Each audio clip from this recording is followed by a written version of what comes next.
What's the crack? What's the bleeding story? How yous all doing? Hope you're well after that fucking absolutely spanking of Real Madrid. Come on, the Gooners! I can't fucking believe it. Really cannot believe it. What a performance. I have to give it to them. Everyone involved. You know, from Arteta, apart from the fitness coach, you bleeding slimy bastard, trying to take the old credit for it. But look, let's get into it anyway. You know, first of all, when I seen the lineup, I wasn't happy, and I'll be fucking straight up about it. And I don't think many people were, because I was there. Kivior, why? You know, just throw Ben White in there, you know, Timber in there or whatever, like, you know. But fair play, I have to give Arteta credit. Have to give him credit. He stuck with him. And Kivior actually played okay. He played decent. He had the first few minutes of the game, he done a bleeding bit of a wobbly. But I can't fault him, to be honest with you. Like, you know, he got the job done. Fair play to him. I thought with Skelly, Jesus, it's a big game. It's a big amount of pressure on him. Is he up for it? Yeah, he was up for it. Wow, like seriously. And it just goes to show you, I suppose, what Arsenal done last night is trust in your youth system. You know what I mean? If the players are there, give them a fucking chance. You know what I mean? And Arteta and Arsenal, not just through Arteta, by the way, just down through the years, we always have, like, you know, going back to Cesc, Jack Wilshere, you know, all these players, Saka, whoever else you can think of, like, you know what I mean? We sort of brought through the academies and given them a chance and letting them see what they can do. But my God, Lewis Skelly, wow, like, what a player. Like, he had Rodrigo fucking, like, Rodrigo just, it didn't seem like he was playing. Seriously, what a performance. And it didn't faze him either. He didn't look nervous, he didn't look anything, he looked calm. He was telling Mbappe, get the fuck up. Love it, absolutely love it. Fair play to him. You know, Saliba, Jesus Christ, we are so lucky we have him. He's such a good player. He's a Rolls Royce of a player, seriously. Oh wow, I just love Saliba. He done brilliant yesterday. And to be honest with you, I knew he'd do well, because I knew that he'd be marking Mbappe, and him and Mbappe have, like, you know, played against each other loads of times in youth level and everything like that, and they're used to each other. They're, like, you know, they used to play in the same team. Mbappe's dad used to coach Saliba and Mbappe, so they know each other well. So I didn't have a problem there. I wasn't nervous about that at all. It was just a Kivior thing. I was just going to go, oh, I just think he's going to get skilled. I want to go to Timber. Oh, I think we underrate him so much, you know, and I'm delighted he's an Arsenal player. I just think he just does his job. You know what I mean? He doesn't want to be going high-fiving and hugging and kissing fucking everyone on the pitch after he does a good performance. He's just a really good player. And, you know, last night, Vinny Jr. is still, he sent him for the newspaper. He's still looking for the newspaper, because Vinny Jr., I actually forgot he was on the pitch, and that was all down to Timber. And he done a move, I think it was in the second half, where he just tricked him. He went one way and he brought the ball back the other. Vinny Jr. just went off to the newspaper. I'll get the newspaper, Jurian. I'll see you later. Like, he schooled him. And Timber was, like, you know, there was no one behind Timber, and to do that and to have the balls to do that against Vinny Jr., wow, well done, mate. Seriously, it's just keep football simple. It's the fucking idiots around the place that make football hard. It's a ball and it's body movement and trick player, stuff like that. And Yuri and Timber, like, we're another good performance. Yeah, he's had a few stinkers, but all players do. But I have to give him credit, because he, like, you know, last night against one of the best players in the world, he could be in your top 5, top 10, I don't know, but to do that against him, well done. You know, I want to go to Thomas Partey. Like, players like him doing the dog work that, let's say, I'm not saying I know about football, I'm fucking very far from it, But you know what I mean, if you just sort of only started watching football in the last few years and you don't know tactics and this and that about football, you probably wouldn't have noticed what he was doing last night. He put Bellingham, Modric, just made them look not there. He was getting in their face. He was just doing tackles. He was doing passes. Like, wow, like what a fucking performance from him. Really fucking put a shift in.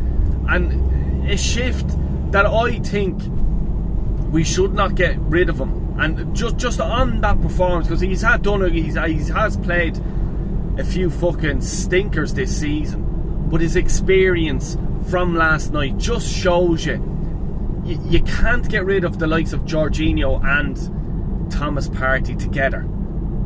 You know what I mean? I think you have to have that bit of experience. Settle down, lads. Get stuck in. Movement, pass, you know, control that midfield, centre midfield area. You control the centre midfield area, things will go your way in a match. You know what I mean? I hope that makes sense to you. Like, you know, you're taking Modric and Bellingham out of a game. It killed Madrid last night. It fucking killed them. Because when they're on form, especially Bellingham, when he's on form, he's just passing and moving, dictating play, put it out to the wing, put it out to the right, put it out to the left, put it through the middle. And it's hard to stop that. Partey made it look easy last night, people. And not just on that performance, but I'm just saying overall, I think it'd be a big mistake from Arsenal to get rid of the experience of Thomas Partey. Jorginho, let's say a small bit, but you know what I'm saying. I'm just saying you can't get rid of two experienced players like that and bring in two new players. You know, I think it's too much of a big transformation there. I'd be giving Thomas Partey a year contract. Just saying, here mate, do you want to hang on? I don't know. Let's see what happens there, you know. But I want to talk. Who else? We'll talk about Declan Rice, I suppose. Jesus Christ, I just cannot believe that them free kicks. They were fucking top of the range. We all know we can take the corners. If you can take a corner, you can take a free kick. You know what I mean? And I see a lot of people giving Odegaard stick. You know, he hasn't scored in how many seasons from a free kick, and I suppose rightly so. You know what I mean? Like, how many free kicks has he taken since he last scored? And I'm all for it, and I'm giving out about the fucking set piece coach as well. When's the last time we scored from a corner kick or a fucking whatever? Do you know what I mean? On average, how many corner kicks have we had, and to how many goals have we got from it? Do you know what I'm saying? So you need to change it up sometimes, and this should have been changed long ago. Declan Rice taking the free kicks, he's just fucking outstanding. Like, and I'm sure it's not that, and I'm not even just taking it off because he scored 2 free kicks last night against Real Madrid. You could see it in his corners. He's putting the ball on lads' fucking heads, on their feet, wherever they want it. You know what I mean? And to do that, that means he's done hours and hours and hours of practice. Because you don't just lick that off a stone. You know what I mean? So I just it's probably a bit of a thing I have to just, why have we not gone, like, you know, gone so long without him just taking them? Because Odegaard hasn't been the fucking best at taking free kicks, like, you know, direct free kicks in scoring opportunities. But let's just talk about the first one. I said it to the young fella. I was there. It's too far out to take a shot. And it's that sort of, you know, dinking it over. And what Rice even said in his interview, you have to get it spot on. Because too much, the keeper's going to get it. Too little, their defence gets it and clears it out. It just has to be right. And he done the right thing. And Odegaard saying, yeah, just cross it in. No, just fucking hit it. You know what I mean? Like, and he can hit it. And Declan Rice believed he could hit it. You know what I mean? Rice or Saka believing, yeah, just fucking do it. Why not? You know what I mean? I hate this, oh, we'll just dink it in and hope for the best. No, just fucking direct it for goal and aim for it. Let's see what happens. And he did it. Fair fucking play to him. What a finish. But I was just, even when it hit the net, I thought it hit the, you know, the pole that holds up the net, and it just bounced back off. Next thing I'm seeing the ball spin at the back of the net. I was just like, holy Jesus Christ, that's in. Like, I think I nearly hit me fucking roof in me gaff. I just couldn't believe it. Oh, stop. Jesus Christ. Then let's talk about the second free kick. My God. Oh, stop, will you? Jesus Christ. What a free kick. The post in. Like a gee here. Boom. Oh man. Seriously. What a fucking goal. Smashing. And fair play to Decky Rice. You know what I mean? The stick I've given him. You know what I mean? I'll just talk about myself. I won't talk about any other people giving him stick. But geez, I've given him stick. I've given him credit. You know, but fuck it. You know, fair play to you, mate. You know, you shut a lot of people up, me included, last night. Saka. It's frightening how much we rely on him. But, and this is a big but, if Arsenal win the Champions League, I think his name is in the hat for the Ballon d'Or. And I know people are going to say, Dale, you fucking Egypt. I'm just sort of looking at it from the Ballon d'Or tick the box criteria. It's the big tick is win the Champions League. That's the big tick. You win the Champions League, your name is in the hat. And I don't think that's the right way to do things, but that is the way they do things. You know, hence why Messi and Ronaldo and all have won so many of them. But, you know, last night, he set up, did he set up the 2 free kicks? You know, he was all involved in the first half with getting stuck in, just getting crosses in and putting balls into the box and making Real Madrid think, Jesus, we have to be careful here. You know what I mean? And that sort of mentality in a team, you know, they can't just counter press because they know that it'll come back at them and they have to be in their position. And Saka done that. He was so important to us last night. Such an important player. And if he didn't get injured, I do believe that Arsenal would be right up closer to Liverpool going for the league, because we've missed him. We've missed him so much. And he proved it again last night, just how good of a player he is. You know, he's top of the range. Fair play to him. Martinelli, yeah, he was okay. You know, the threat was there. He sort of had to make Madrid think about him. You know, like on a sort of a diluted down sort of thing about Saka. Like, you know, oh shit, Saka could get us on the break here. He was running. He was like, you know, the movement was good. He made them think that, oh, if we press here, we need to get back because Martinelli will be there speeding down the wing, you know. So yeah, look, he done a job. Fair play to him. Yeah, that's really all I have to say about Martinelli. You know, who else are we talking about? Marino, very quiet the first half. Like, you know, actually forgot he was playing. But he stood up in the second half and fair fucking play to him. That goal was, like, I was saying it to the young flip. I says, like, the keeper is going with the momentum of the play, and you could just see it before Marino took the shot.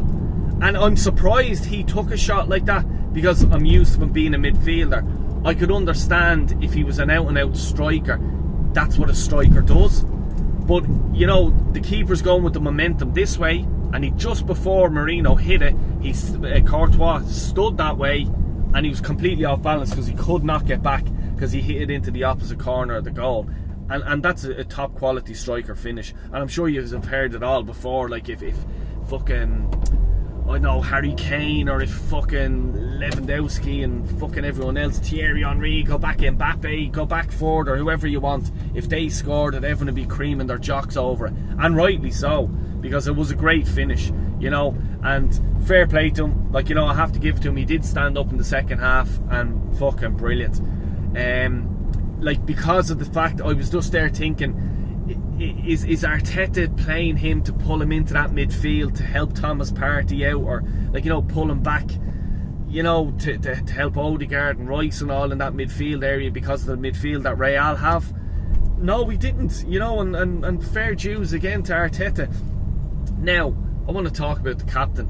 I actually forgot about him. I completely forgot about him until the final whistle, when he's walking around clapping and he done his lap of honour for about 2 laps of the pitch. Why? I don't know, but like whatever. And I forgot completely about him. He didn't do anything during the game. Like, you know, what the fuck, like, you know. And, you know, I don't want to be negative in this video, you know what I mean? But, you know, come on, you're the captain. You have to, like, you know, get involved in the game. You have to look for the ball. You have to fucking want to, like, you know, people to talk about you the next day going, Jesus, look at Odegaard. He was fucking leading from example. He wasn't really. You know what I mean? Like, no, I don't think so. Like, if it was me, I'd be nearly giving it to Saka. You know what I mean? Because Saka led from example. He was trying everything to keep at them. Fuck Madrid, fuck Mbappe, fuck Vinicius Jr., fuck Bellingham, the lot of them, who cares? And what he was saying in the press conference, exactly right, that's the mentality to have. Not going in, oh my God, oh, they're great players, oh, I love them, and fuck off, they're two fuckers with, like, people with two fucking legs, a head, two arms. You know what I mean? Piss off, you're on the field, you can fucking play ball, so can I. You know, so that's the attitude I have. Not, oh yes, I loved my time at Madrid, I thought I learned so much. Fuck off, will you?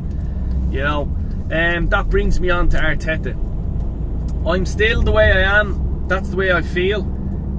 For me, nothing is won yet. Fucking very far from it. Let's be honest about it. We still have to go to the Bernabeu. You know what I mean? That's just, like, City, were they 2-0 up at one stage, they came back and they got bounced around. You know what I mean? This match is not over, and I'm not taking anyone saying, it is. No, I don't think so. I really don't. You know, and on, like, you know, the whole thing is, if the Arteta thing, oh, but we bet Madrid 3-0, give him another 2-3 year contract. We've won nothing, yeah. Like, nothing has been won by just beating Madrid 3-0 in the Emirates. You know what I mean? And I know this is all get back down to earth, people. It sort of is, yeah, because like Villa could win tonight. We could play Villa and Villa could beat us in the semi-final. What would happen then? We would be the fucking laughing stock of Europe. Not the fucking, oh, we bet Madrid 3-0. And you know, like, Unai Emery has the fucking, he's beaten us already a few times, and he's beaten Arteta a few times. So, you know, that's if, buts, ands and maybes, yeah. Like, you know what I mean? Still a long way to go. But for me, the way I'm looking at it is, yes, happy days. Great result. Really enjoyed it, and I'm going to fucking enjoy it for the next, let's say, week, until we play them back in their home and we see what happens then. So yeah, gonna be fucking nervous first 20 minutes of the game, because 20-25 minutes, if Arsenal get a goal, we could do it, people. We could certainly do it. But if they get a goal, it's going to be a long, long night. Anyway, please do like and subscribe if you're new around here. Take care and God bless.